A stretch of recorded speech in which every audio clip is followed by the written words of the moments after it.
Guys, we've got it wrong. We've got it wrong. Everyone's saying more property, more property. But what we're going to talk about today is the concept of the farmer. When a country needs more food, they don't really need more food specifically. They don't need more seeds in the ground. They need more farmers to produce more food. So when we relate that back to our property market, what does that mean? Who are the farmers? They are landlords. Let's talk about that today. We're talking about getting more landlords into the market and how pounded a landlord has been over the last 20 years. Stay tuned.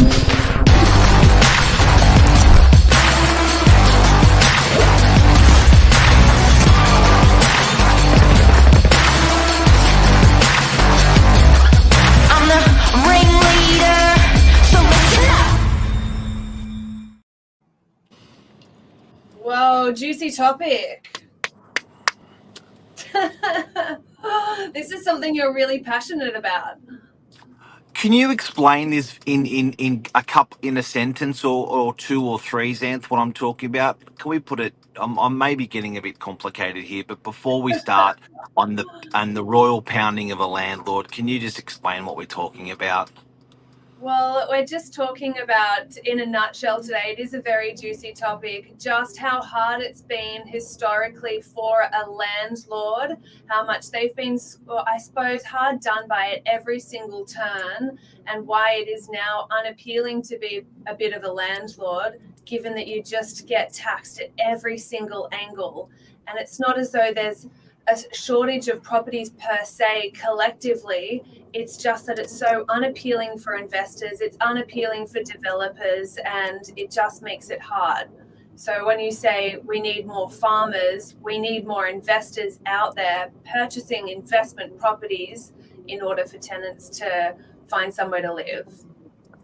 Now, to give you an idea, our friends in Victoria introduced, they changed their land tax threshold from 300 and something grand to 50 grand, which meant every Australian in Victoria was due to pay land tax. Their property market shrunk when every other property market increased.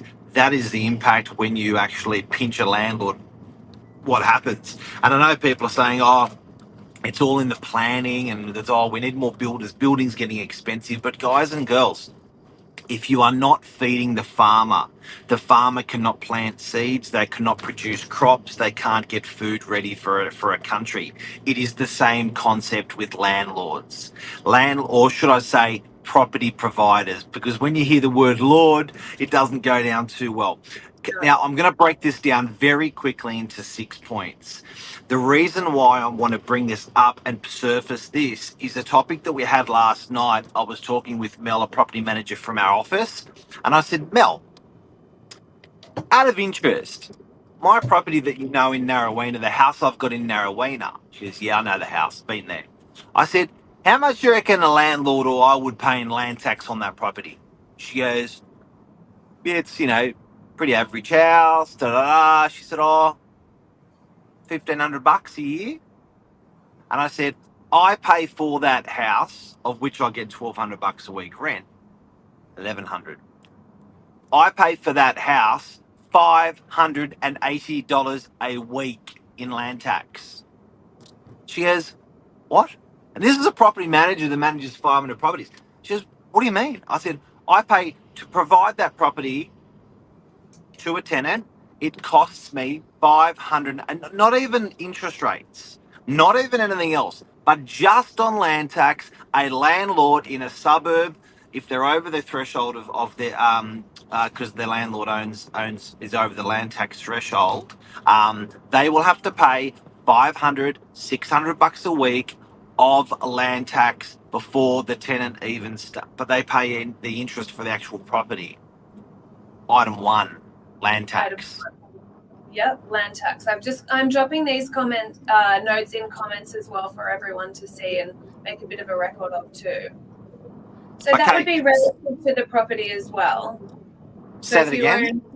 That would be relative to the property. Am I not wrong in saying that? So if you were to own an apartment that you're investing, that land tax would be relatively cheaper than the $580 you're currently paying for your house in Narraweena. That's correct. The house assessment is about 1.8, I think, a year. That's what they regard the land value as, which is probably most houses on the northern beaches now, most blocks of land. But Yeah, that's land tax, and apartments are cheaper. It's probably divisible by 3 or 4 actually. So yeah, it's better if you're a landlord. But I think out of today also something I want to do is sometimes when everyone zigs, I like to zag. So I think while landlords are exiting the market and have exited the market, I think it's quite a time to get in, good time to get in for capital yeah, growth reasons, for rental reasons and stuff like that. But I just wanted to alert people to, land tax alone for a landlord is a stinker. And, there's no one putting their hand up going, poor me, Mr. Landlord. There's no audience for it. But yeah, for tenants, yes. For yeah, tenants, yes, so their rent's gone up $100 a week. Well, the landlord's now paying $580 a week in land tax when they're over the threshold for a house. The other yeah, thing I wanted to mention, where the market's changed in the last 20 years, and these are big things. These pillars are reasons are being removed to hold up and prop up the reasons why landlords become landlords. The government decided to turn around and say, if you've got an investment property, we are going to charge you 0.5% interest rate more than an owner occupied property. more than an owner-occupied property. So what would that look like? So if it's a property of $1 million and it's come along and it's a 0.5% differentiation, they've said, hey, that loan that you've got, are you living there? Yes, I am. That's a 6% interest rate. Furthermore, that property you've got, is that an investment? Yes, it is. We need to charge you 6.5% for that. So a landlord over the last 100 years, when they were borrowing money, was paying the same interest rate for an owner occupier or an investment property. And I would have Yep, thought an investment property would have been less risky for a bank and the government because they've absolutely. got rent coming in. Yeah, Nah. So that's been introduced to landlords. So that's increased landlords' costs proportionally by 10% on holding the asset, just because they put that division in between owner occupied rates and interest only rates, yeah, because they went up 0.5%. That came straight out of a landlord's pockets. Tenants did not know any difference. But all of these things that are happening with land tax going up, with the interest rate going up, but what does the landlord do? They dispose of the property or they put the rent up. Next one. yep, next one. Interest only or principal and interest. So the difference in a landlord's loan, landlords used to buy a unit for 500 grand and they used to never pay it off in 20 years. Yep, So all they did was just pay the interest. gotcha. Now, the Versus, government, and when you got a loan, you could say, yeah, I want an interest only loan for 30 years. What happened? Another slip that happened was governments came along and banks came along and said, no, no, no, no, no, no, no, no, no, no, no, no, no. We're only going to allow interest only loans for 3 years. After 3 years, you can reapply for the loan, but before, for the next 27 years, you didn't have to reapply. So what that means is that the holding cost for an investment property went up significantly, yep, because where landlords traditionally just kept it as an IO loan, an interest only loan, the IO loan got shifted to a P&I, principal and interest loan, and the landlord's repayments went up sometimes 20, 30, 40%. So if they had a mortgage of 3 grand, the mortgage went to 4 grand or 4.5 grand because it went from interest only to P&I. interesting. So are you better off just to hold that property while you have it as that interest-only loan and then release? Sell the property. Yeah, as in release the property. Sure. And then what? Then you're back to square one and finding a different one and going through the same process all over again. 4% stamp duty on the way in on each property into the Yeah, government's coffers. not very appealing at all. 4% not on what you own, 4% on the entire value. So you may Value. only own 20. You may only own 20% of that, and if you're paying 4%, it's a whopper. It's a whopper. Okay, next pounding. Next, restricted income increase. Oh, this is a good one. So if you sell the asset, if to get the highest price, you're allowed to auction it. Yep. Okay, guys, if you've just tuned in, we're talking about landlords getting pounded at the moment. It's a classic. No one talks about it. I love it. This is something that Mark is very passionate about. I'm really passionate about this.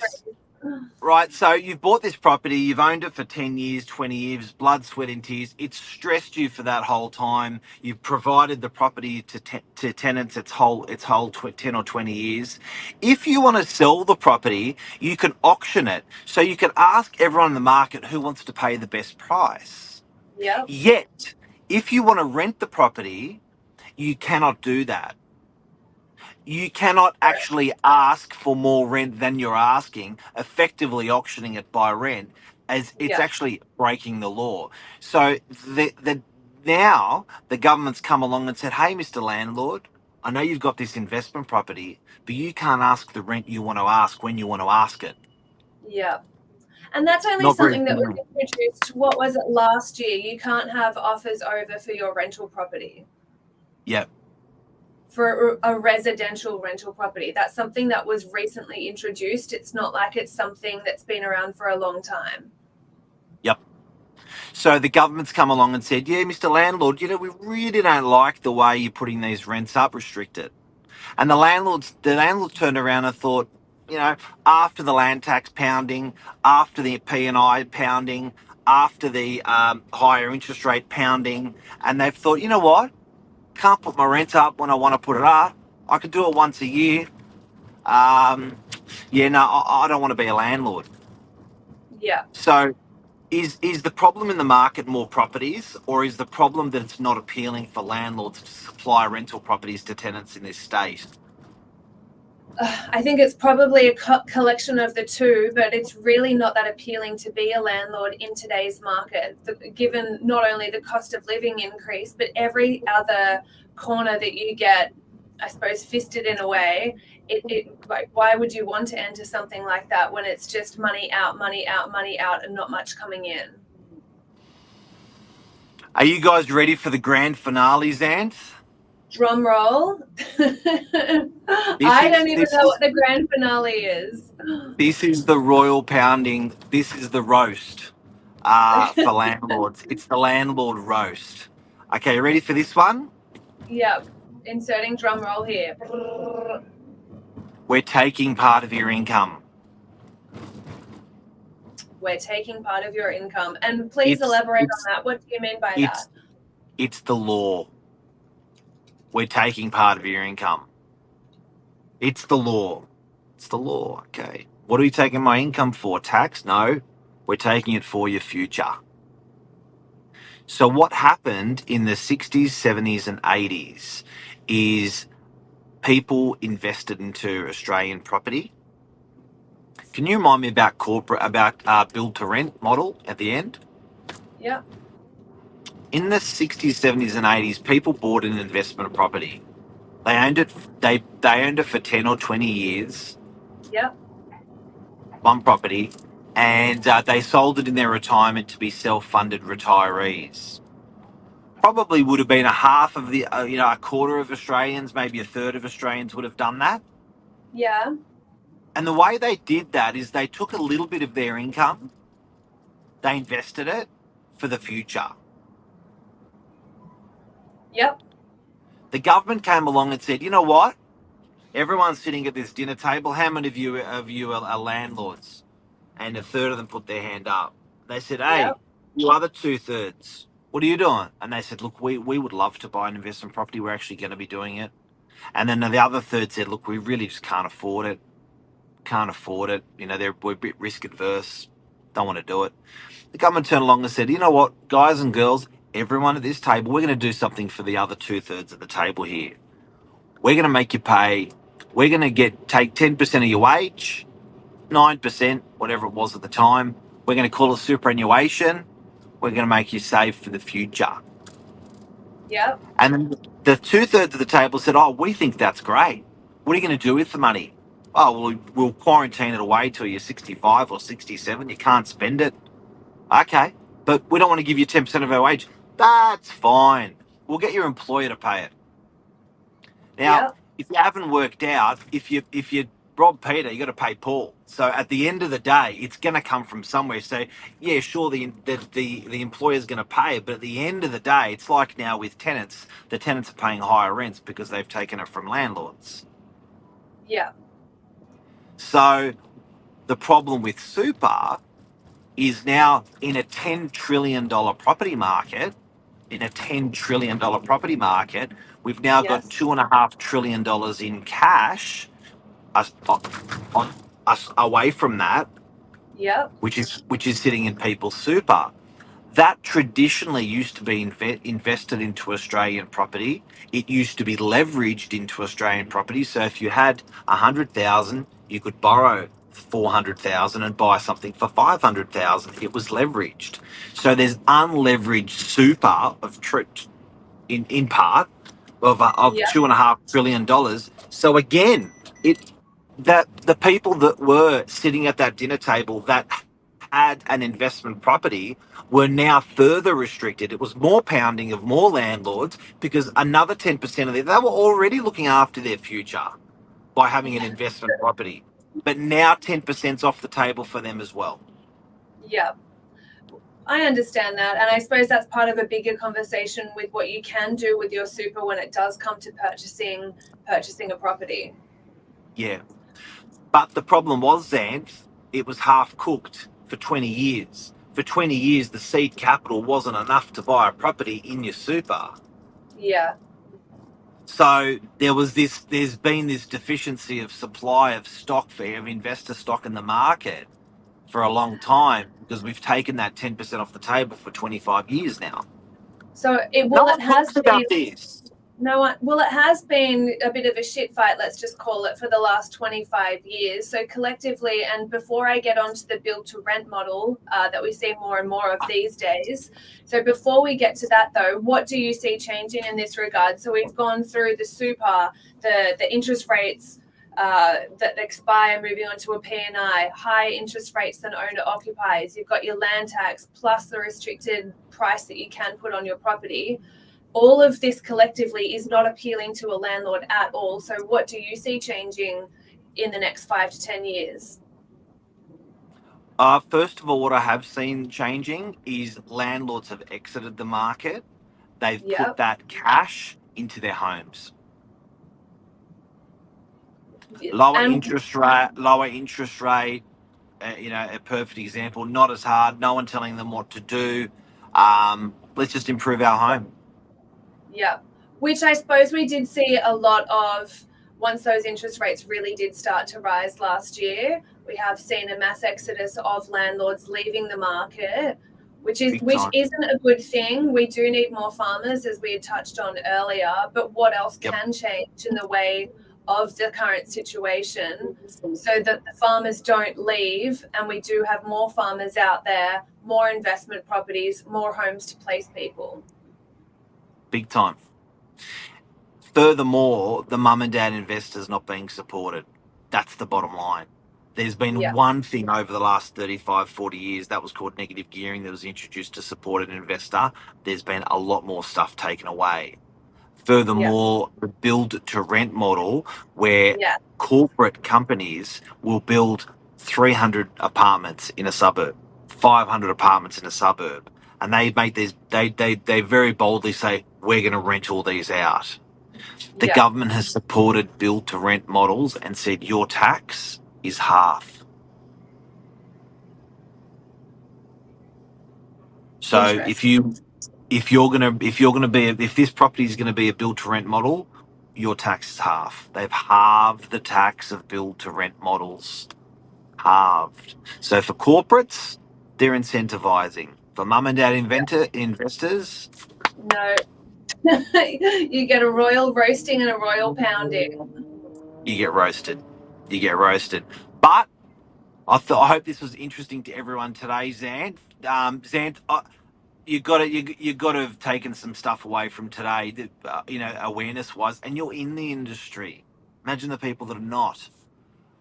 Yeah, no, this certainly has been enlightening to me. I've not been in the industry for as long as Mark. I don't have that 25 years worth of experience behind me. So it's interesting to know how you've seen it kind of progress over the last 25 years and just things compounding and getting worse and worse for the landlords.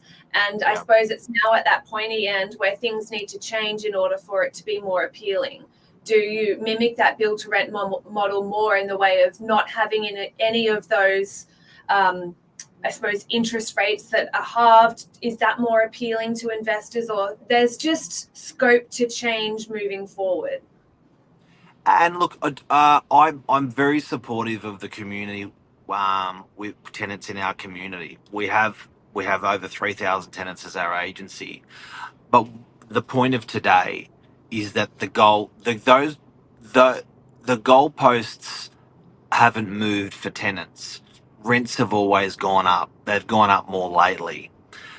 But the goalposts for landlord have been moved and moved again and moved again and moved again. And each time they moved the goalpost, the goal got smaller and smaller and smaller. And then what's happened is that's had a direct impact on tenants' rents going up, unfortunately. So out of today, what I want to say is we need more farmers. When a country needs more food, it's not about saying, hey, just give us more food. It's not about saying plant more seeds for more rice or wheat or whatever you want to. It's about need to support the farmers. We support the farmers. The crops will grow. The crops will grow. There'll be more food. The property market is the same concept. Everyone's saying we need more houses. We need more investors in this market to fuel the development, to fuel the more properties, to fuel the building, to get it all going. And everyone's blaming population for it. It's not population's fault. The population curve in the last 30 years in the country has been consistent. Yeah. In the last where it exploded in the last year or two, it exploded negatively the year or two before. So it's a pretty similar curve the whole period. We need more investors. Well, this is a final call to landlords then. Might not sound appealing to enter the market, but there's certainly an opportunity for you to get in there. When everyone zigs, you zag. And on that note, thanks for joining us, Mark. Thank you for that. Thanks, Anth. Love you, everyone. See you, bye.